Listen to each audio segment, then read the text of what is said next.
வணக்கம்.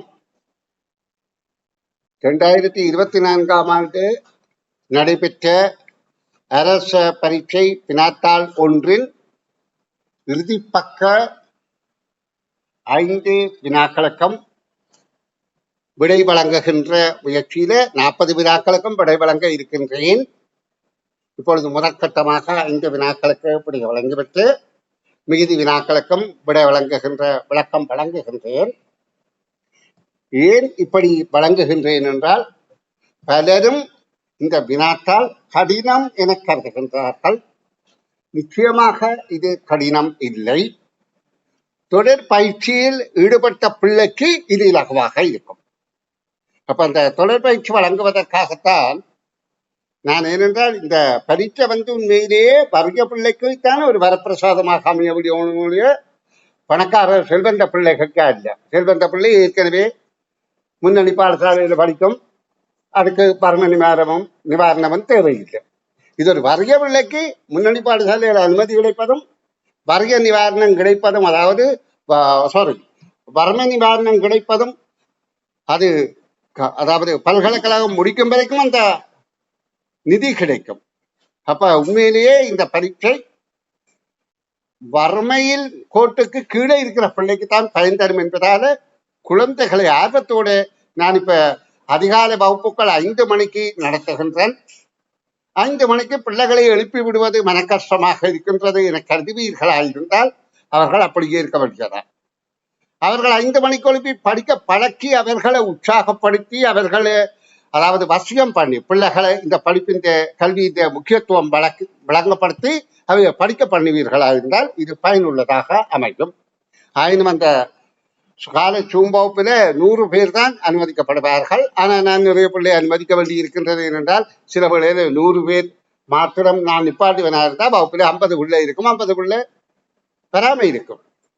அப்ப அதற்காக நான் கேட்கிறவைக்கெல்லாம் இந்த அவைய குரூப்பில் சேர்த்து இங்கே அனுப்புவேன்.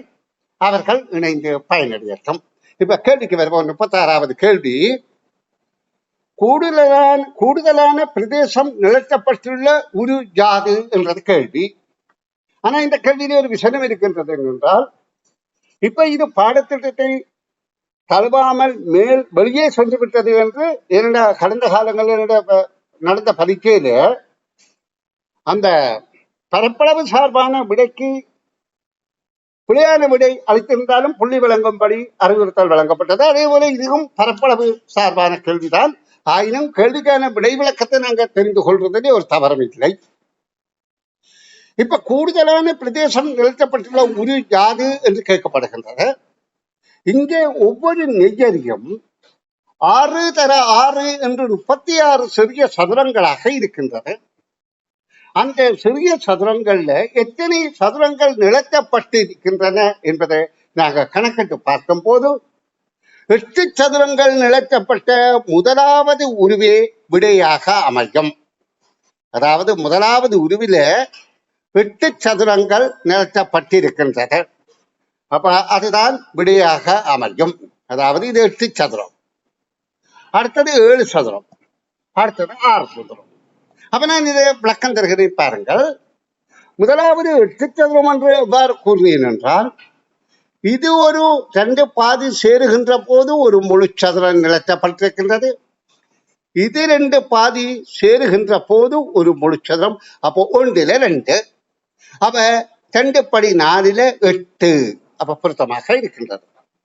மற்ற இவை ரெண்டும் இதை இப்படியாக பாதியாக விட்டு இந்த பக்கமும் இதை இங்காரையும் சேர்ப்போமாக இருந்தால், அல்லது இதை இங்கேயும் இதை இங்கேயும் சேர்ப்போமா இருந்தால் இதுவும் ஒரு சதுரமாகின்றது.